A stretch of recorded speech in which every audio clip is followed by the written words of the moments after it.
My name is Leora Brandt, but I've always felt more like a shadow than a person. In our Virginia house, there wasn't a single hallway that didn't echo with my sister Marin's name. Her piano trophies lined the mantel like golden soldiers. Her prom photos, her honor roll certificates, even the ridiculous spelling bee ribbon she won in second grade, they were framed and centered like museum pieces. And me, I was somewhere in the corners, a blurry figure in the background of family pictures. The kid who smiled too quietly and learned how to take up as little room as possible. Marin was 6 years older. That might not sound like much now, but when you're growing up, it's everything. By the time I was old enough to spell my name, she was already winning essay contests and giving valedictorian speeches. I watched from the back rows of crowded auditoriums as Mom beamed and Dad stood clapping with red-rimmed eyes like she'd just won the Nobel Prize. No one ever asked what I was interested in. I drew pictures, lots of them, covered my notebooks in characters and sketches, stories that danced in my head when real life felt too small. Once, when I was around 11, I worked up the courage to show a few to the family during dinner. I remember it so clearly. Marin was talking about some choir solo she'd landed, and I waited for a pause, just a sliver of silence to slide my sketch pad onto the table. "Hey," I said too softly. "I made these this week for English class. We had to write and draw a story." Marin barely glanced down. "Cool," she said, then turned back to Mom. "Anyway, my music teacher said I might be good enough for state-level competitions." Dad chuckled. "Of course you are, sweetheart. We've always said you were our little prodigy." I left my drawings on the table. No one touched them. Later, I threw them in the trash. That's how it was. Marin lit up every room, and I learned how to dim myself to make space for her. I wore her hand-me-downs even when they didn't fit. Slept in her old bed once she moved out. Lived a life 2 steps behind her footprints, pretending it didn't hurt to always be the afterthought. In high school, I stopped trying. What was the point? Even when I graduated, walked across the stage in a borrowed dress, no one cheered as loud as they had for Marin. My mom took a few photos. My dad gave me a one-armed hug. Then we went to dinner and spent most of the time talking about how Marin's college roommate had just gotten engaged. I told myself it didn't matter. That college would be my fresh start. A place where no one knew I was the second daughter. But that was before Marin came home one Sunday, eyes glowing, and said the words that would send our whole house spinning into orbit. Marin didn't just announce her engagement, she performed it. She twirled into the living room with her hand held high, diamond, flashing like a warning flare. I said yes. She squealed, breathless with excitement. Mom shrieked and launched forward, already crying. Dad laughed like he'd won the lottery. Within minutes, champagne bottles were popped, phone calls were made, and the dining table was covered in magazines for wedding venues and dress catalogs. I stood in the corner with a half-eaten apple in my hand, forgotten. The following weeks were a whirlwind of planning, and somehow our entire house was transformed into Marin's wedding headquarters. My mom's voice echoed through the halls on speakerphone with caterers and photographers. My dad began working overtime. I asked once if he was stressed. He smiled tiredly. "It's your sister's big day. We're not going to hold back." Late one night, I passed the kitchen on my way to the bathroom and paused when I heard them whispering. "We'll need to take out a loan," Dad said, rubbing his face. "That vineyard venue's non-refundable." Mom sighed. "She deserves it, Ellis. She's waited her whole life for this." I stood quietly in the dark hallway, listening to them make sacrifices for her dreams, like it was a sacred duty. I thought about what it would feel like to have people bend over backwards for something I wanted, to be met with joy, not hesitation, to be celebrated for simply asking. The wedding was everything she wanted. Soft pinks, gold accents, string quartet. She looked like a page out of a bridal magazine. People said she glowed.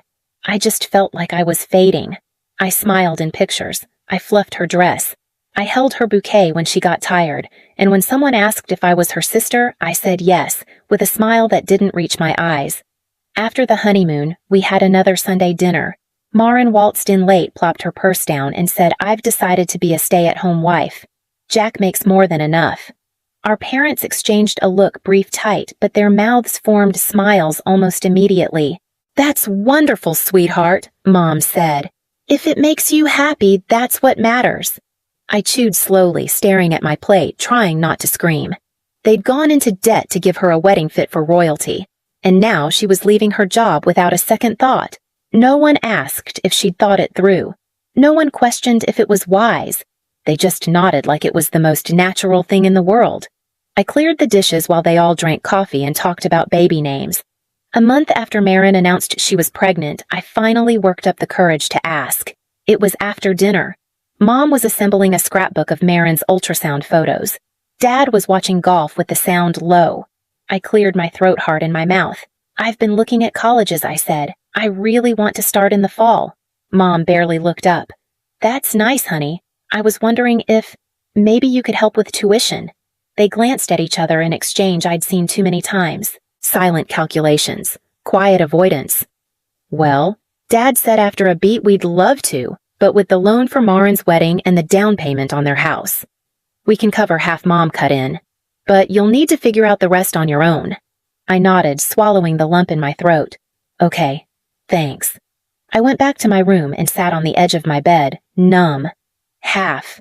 After everything they'd poured into Marin's life, every sacrifice, every blank check, this was all they could offer me. I applied to the nearest community college. It wasn't my dream school, but it was what I could afford. I picked up a job at a 24-hour diner off Route 29. The pay was lousy, but the tips were decent when the truckers rolled through late at night. Most shifts I kept my head down, poured coffee, took orders, smiled when it was expected.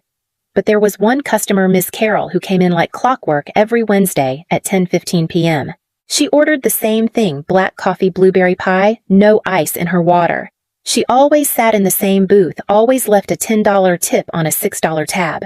You've got kind eyes, kid, she told me once, scribbling in the margins of a newspaper. Don't let 'em go dull just 'cause the world doesn't clap for you yet. I blinked at her, unsure how to respond. No one had ever said anything like that to me before, especially not someone who wasn't obligated to. After that, I started looking forward to Wednesdays. It was the only part of the week that didn't feel like survival, and I clung to it, especially once Marin's twins arrived and the weekends stopped being mine at all. The first time Marin dropped the twins off, it felt like a one-time favor. She showed up on a Friday afternoon, her hair frizzy and her eyes wild. I just need a couple of hours, she said, unbuckling the toddlers and handing them over before I could even close the front door. Jack and I haven't had a moment to breathe since they were born. I hesitated. I've got a shift tonight. You're good with them, Leora, she said already, halfway back to the car. Please. I canceled my shift and spent the evening covered in applesauce and tears, some theirs, some mine. But that was just the beginning. Every weekend after that, she dropped them off. Sometimes she said it was errands. Other times, it was self-care. Occasionally, she didn't even give a reason. The front door would open, chaos would roll in, and she'd disappear with a wave and a vague promise to be back soon. I tried to speak up. I really did. One Saturday, after barely sleeping through a week of midterms and working back-to-back shifts, I snapped. Marin, I said, standing in front of the door as she tried to leave. I can't keep doing this. I'm drowning here. I have school, work. I'm exhausted. She froze, purse half zipped. Her face crumpled, and for a second I saw something raw underneath all the gloss. You think I'm not exhausted? She whispered.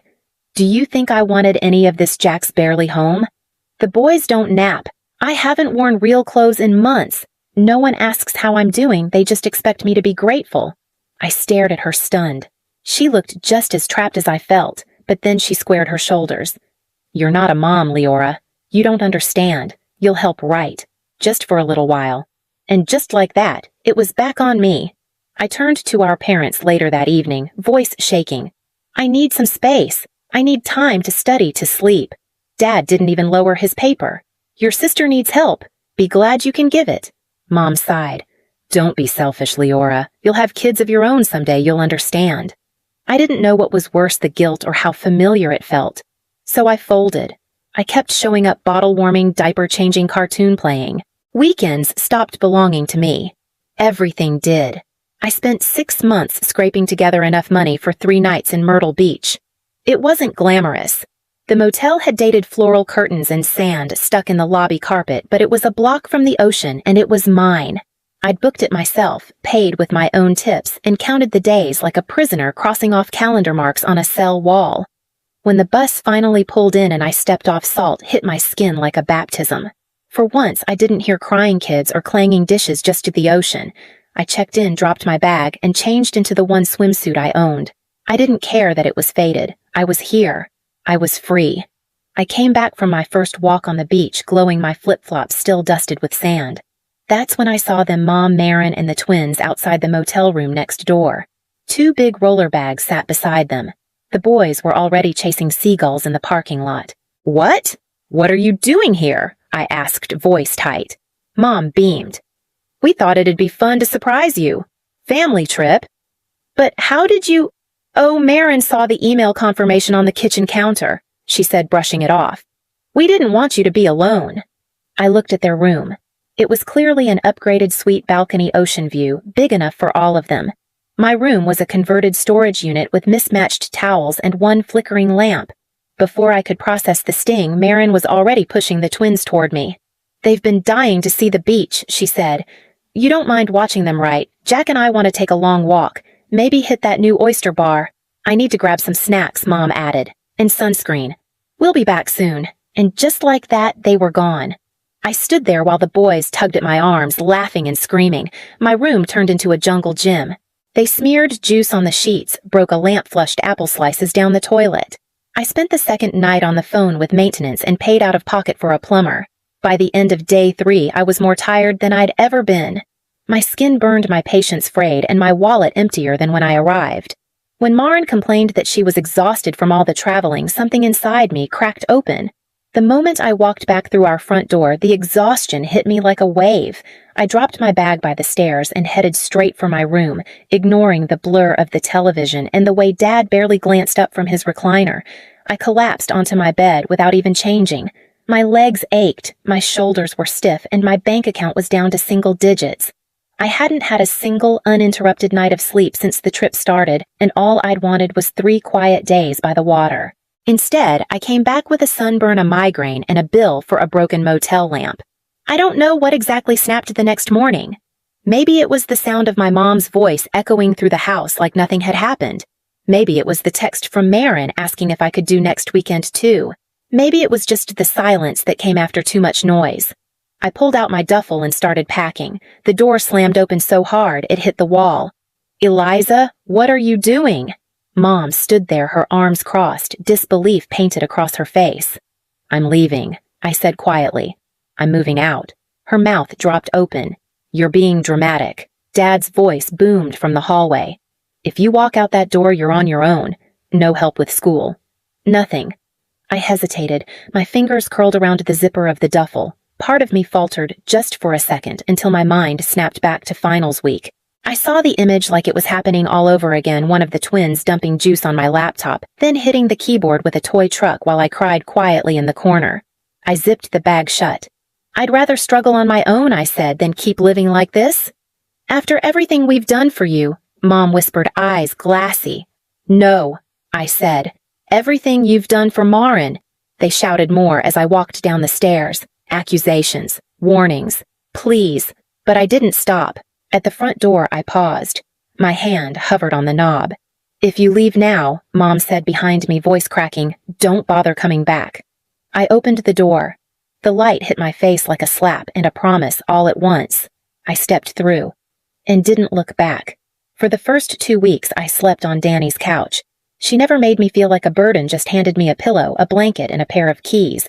"It's not much," she said, "but it's yours while you figure things out." I figured things out $1 at a time. I picked up every shift I could at the diner.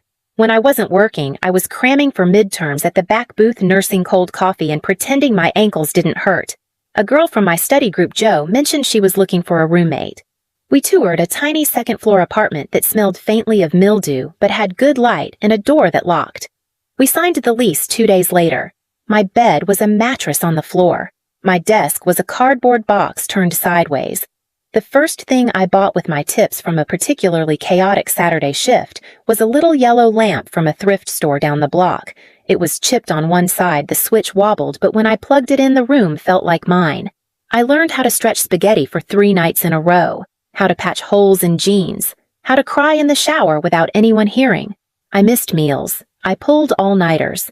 I spent hours staring at numbers trying to make rent and tuition live on the same page. But the silence at night belonged to me.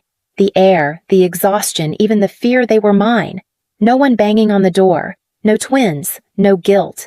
Just the dull glow of that lamp by my mattress and the sound of my own breathing, and then before I could catch my breath, my birthday rolled around. I hadn't expected anything for my 25th, so when Mom called a week before and said, "We're doing a little get-together. Just family. You should come." I hesitated, then said yes. A part of me was curious. Maybe they'd changed. Maybe this was the olive branch. The house looked the same. The walls still lined with photos of Marin and her boys like I'd never lived there. But the greetings were warm, the food familiar, and for a moment I let myself soften. After cake, Mom handed me a white envelope with a gold bow. "This is from all of us," she said, smiling too wide. Inside was a printed itinerary 5 days in the Florida Keys.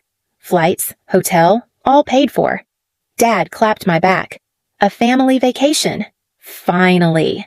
My stomach turned. Before I could speak, my younger cousin wandered by, licking frosting off his thumb. "Aunt Chandra said the grown-ups are going to do spa days while you watch the kids at the pool," he said, then scampered off. Of course. I looked back down at the envelope. The hotel was a family resort. The room listed under my name had 2 twin beds. Marin grinned. "The boys are already so excited. They've been talking about Auntie Leora's beach day all week." I nodded slowly, forcing my face to stay neutral while my hands curled into fists inside my lap. "Thank you," I said quietly, folding the paper back into the envelope. No one noticed the edge crumple under my grip. They thought they'd trapped me again. But this time I had a plan. At the airport, I smiled through the check-in process, nodding as Marin listed all the activities she'd planned for the boys. As we neared the gate, I clutched my tote and said, "I need the restroom. Be right back." I turned the corner, heart pounding. For a moment, I froze.